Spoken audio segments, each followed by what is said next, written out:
ఈ రెండేనయ్యా నాకు ఏదో ఒకటి ఇస్తే నేను పలానా తారీఖున పలానా నేను దానం చేసుకుంటా. అంతకన్నా నాకేం వద్దయ్యా, నేను ఆల్రెడీ కష్టాలు పడి బతికానయ్యా. మనం మే 9 నుంచి ఆ తర్వాత ఎవరెవరి దగ్గరికి వెళ్ళి మనం కంప్లైంట్ చేసినాం, కమిషనర్ సిపి దగ్గర చేసినాము. మా అమ్మాయి వచ్చారండి, నాకు ఫోన్ చేసి మా అబ్బాయిని చంపేస్తున్నారంట కృష్ణలంక పోలీస్ స్టేషన్లో, ఎవరన్నా జర్నలిస్ట్ని తీసుకొని రమ్మని చెప్పారు, అర్జెంటుగా రామా అని అన్నారు. సరే ఆ రోజు సాయంత్రం నేను వెళ్ళి ఏంటండి సిస్టర్ చెప్పింది, నీ కొడుకుని చంపేస్తాను, నువ్వు దండ రెడీ చేసుకోమన్నారంట. ఎందుకన్నారు, మీరు చంపేస్తాను అన్నారు, దండ రెడీ చేసుకోమన్నారు. అది 9వ తారీఖు కాదండి, తర్వాత వెళ్ళానండి. వెళ్తే బయట అడిగితేనేమో అశోక్ అనే కానిస్టేబుల్ ఉన్నాడమ్మా, ఉన్నాడు పంపిస్తామని చెప్తున్నారు. ఎస్ఐ గారిని అడిగాను, ఎస్ఐ గారు ఏమో పైన ఉన్నాడమ్మా అని చెప్తున్నారు. సిఏ గారి దగ్గరికి వచ్చి అడిగితే ఆయన సరిగ్గా సమాధానం చెప్పట్లా. ఏంటి వీళ్ళు ఇలా చెప్తున్నారని నేను ఇంటికి వచ్చేసామా, నువ్వు రా రేపు పొద్దున్న తీసుకొని వెళ్తాను. మళ్ళీ ఈవిని తీసుకొని వెళ్ళాను. 2వ రోజు మళ్ళీ వెళ్ళానండి.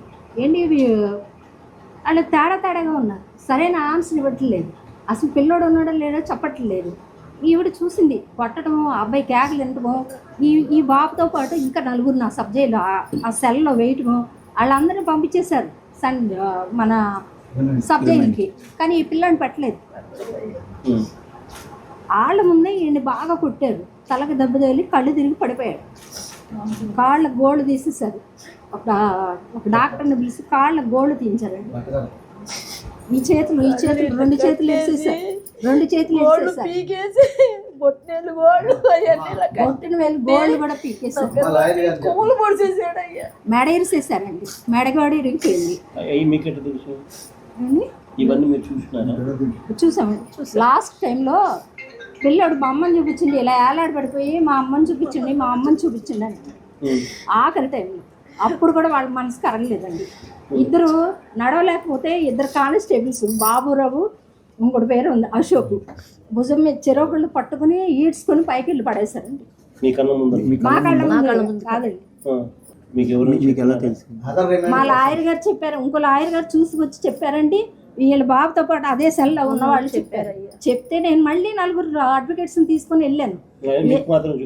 మాకు మాత్రం చూపించట్లా, వీళ్ళకి అమ్మకు తెలుసు, చూస్తుందండి. దాసేస్తున్నారు పైనుంచి కేకలు వినపడతలే, నాకు కొట్టుడు వినపడుతుంటే కిందకు వచ్చి ఇదండి మా అబ్బాయి అన్నాడు, మా అబ్బాయి రా కేక, నేను వెళ్ళిపోతాను, మా అబ్బాయిని చూపించండి అంటే, ఒకసారి చూపించండి అయ్యా, పోనన్నా చేపించండి అయ్యా, ఆడు చూడందే ఉండలేడయ్యా, నా బిడ్డను అంత అన్యాయం చేశాడయ్యా, నాకు చెప్పాడయ్యా, 2 సార్లు చెప్పాడయ్యా. నేను అతను కస్టోడియల్ డెత్ లాగా ఉందని చెప్పేసి డౌట్ వచ్చిందండి, ఎవరు సరైన ఆన్సర్ ఇవ్వట్లేదు. చివరిసారిగా గొడవేసి అడిగాను సిఐని, ఏం చేస్తావు చేసుకో, నీకు దిక్కున్న చాటు చెప్పుకో, రిట్టేస్తావా వేసుకో. డీజీపీకి కంప్లైంట్ చేశానండి, డీజీపీకి కంప్లైంట్ చేశాను. అక్కడి నుంచి కమిషనర్కి వచ్చింది ఆ లెటర్, తీసుకున్నారు, సైలెంట్ అయిపోయారు, ఏం పట్టించుకోలే. హ్యూమన్ రైట్స్కి వెళ్ళి కంప్లైంట్ చేసి ధర్నా చేసి హైకోర్టులో రిట్ చేసాం. సిపి దగ్గరికి ఎప్పుడైతే ఈ కంప్లైంట్ వచ్చిందో, వాళ్ళ స్టేషన్ నుంచి మా దగ్గరికి వచ్చి జరిగింది ఏదో జరిగిపోయింది, సైలెంట్ అయిపోండి, మీకు అంత ఇస్తాం ఎంత ఇస్తాం అని అంటున్నారు. కానీ అసలు బాబుని చూపించట్టు, ఏం జరిగింది ఏంటి, ముందు అసలు పిల్లోని చూపించండి, ఉన్నాడా లేడా అని అంటే జరిగింది ఏదో జరిగింది, కవరప్ చేయడానికి అసలు విషయం కరెక్ట్గా చెప్పట్లా. కొన్ని కొట్టాడు, నేను అన్నానండి, మీరు కొట్టారు తెలుసు, వాడికి సీరియస్ అయింది, మీరు ట్రీట్మెంట్ ఇప్పిస్తున్నారంట, బాబుని ఇచ్చేయండి, మేము కేసు పెట్టుకోం, వాళ్ళ అమ్మ చచ్చిపోయేలా ఉంది, మేము కేసు పెట్టాం, ఏమొద్దు, చిక్కులు పోయినాయండి, కాళ్ళు చేతులు చిక్కులు పోయినాయి. 2 కేసులు ఉన్నాయండి, ఆ 2 కేసుల్లో కూడా వారెంట్ ఉంది. వారెంట్ మీద తీసుకొచ్చి అంత పని చేస్తారని ఎక్స్పెక్ట్ చేయలేదండి. అంత దారుణంగా కొట్టి చంపాల్సిన అవసరం ఏముంది, వారెంట్ మీద పట్టుకున్నావు తీసుకెళ్ళి కోర్టుకు పెట్టాలి. కోర్టు ప్రొడ్యూస్ చేయాల్సిన కేసు ఇది. అవునండి, అసలు తన దగ్గర చిన్న ఇష్యూ అండి, కేసులన్నీ కొట్టేశారు, 2 ఉన్నాయి.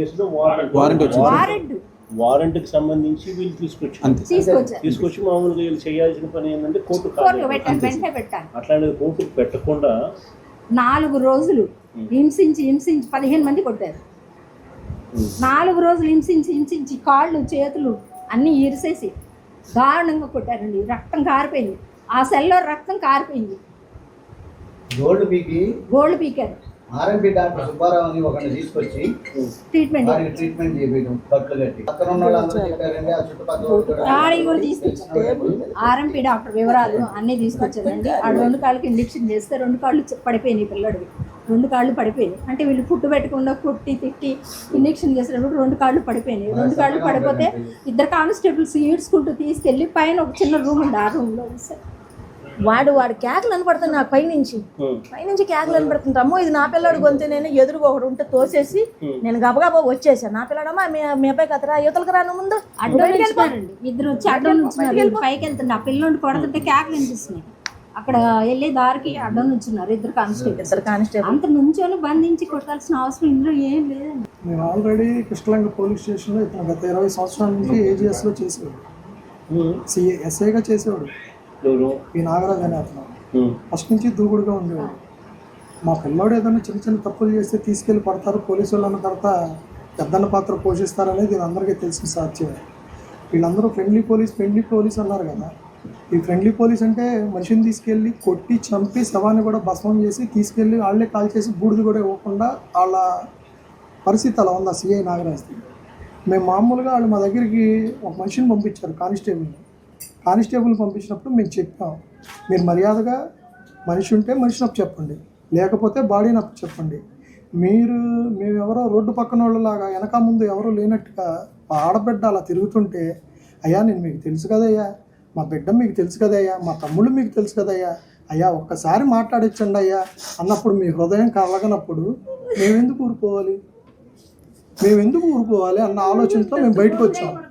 మేము బయటకు వచ్చిన తర్వాత మేము ఒకటే అడిగాం. మా దగ్గరికి వచ్చిన కానిస్టేబుల్స్కి వీళ్ళందరికీ మేము ఒకటే చెప్పాం, మర్యాదగా మీరు మనిషిని అప్పు చెప్పండి లేదా బాడీ అప్పు చెప్పండి.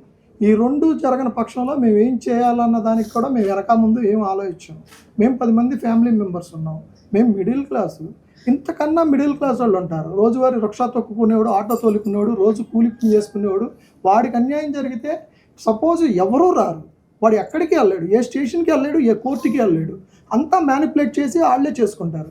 ఇలా ఆల్రెడీ 2 రోజుల క్రితం ఇంకొక అతను చనిపోయాడు, 15 రోజుల క్రితం.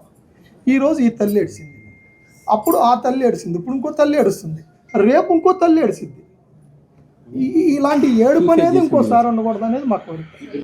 ఇది ఒక పద్ధతి ప్రకారం జరిపిస్తాను. ఇతను అసలు మామూలు ఇది జరిగి మే 21 ఇది మే 9 ఇది 1 మంత్ పీరియడ్ లో అంటే అదే నెలలో సిస్టమాటిక్లీ ఇద్దరు ఒకటే పోలీస్ స్టేషన్ పరిధిలో ఇద్దరు జరిగినారు అని అంటే దాని అర్థం ఈ సిఐకి వెనకాల సపోర్టు పై లెవెల్ నుంచి కూడా సపోర్ట్ పై నుంచి కింద దాకా ఉంది కాబట్టి ఎటువంటి యాక్షన్ తీసుకోవడం లేదు కదా. ప్రతి స్టేషన్ లో ఇటువంటి పరిస్థితి లాండ్ ఆర్డర్ మొత్తం కూడా అక్కడ అదుపు తప్పింది, మొత్తం కూడా ఈ విధమైన పరిస్థితి. మా దగ్గరికి వాసు అని ఒక అతను వచ్చాడు, జనసేన అతను.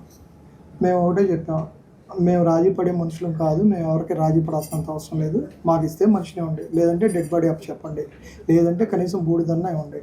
అంతేగాని మీరు మా గుమ్మంలోకి వచ్చి మాతో రాజీ మాట్లాడారంటే మాలాంటి వాళ్ళ పరిస్థితుల్లో రేపు ఇంకోళ్ళ పరిస్థితి ఇంతకన్నా దారుణంగా ఉంటుంది. ఈ విషయాన్ని ఖండించాలని నేను మా అన్నయ్యకి చెప్పాను. ఏం చెప్పానంటే, ఇది బయటకు వచ్చే వ్యవహారంలో లేదు, నేను ఒకరోజు మార్నింగ్ మన అన్నకు ఫోటోలు పెట్టా, రాంబాబు గారికి పెట్టా, ఇలా ఉంది సిచ్యువేషను, కొద్దిగా మీరు యాక్టివ్ అవ్వండి అని చెప్పగానే అన్న నాకు ఫోన్ చేశాడు. ఫోన్ చేసినప్పుడు ఇలా జరిగింది అని చెప్పి ఇంతమంది యాక్టివ్ అయితే ఇక్కడ దాకా వచ్చింది. జనసేన ఇన్ఛార్జ్ సార్ పంచాయతీ అయితే అతని కారులోనే తిరుగుతున్నాడండి, అతని కారులోనే తిరుగుతున్నాడు సిఐ. మేము 4-5 సార్లు చెప్పాం కూడా, మీరు మమ్మల్ని ఇబ్బంది పెడతాం కరెక్ట్ కాదు, మా వాళ్ళని ఒప్పిస్తాం, డబ్బులు అంత ఇస్తాం అంటే ఇప్పుడు ఆల్రెడీ ఒక అతను మే 9వ తారీఖు 10వ తారీఖు ఒక అతను చనిపోయాడు.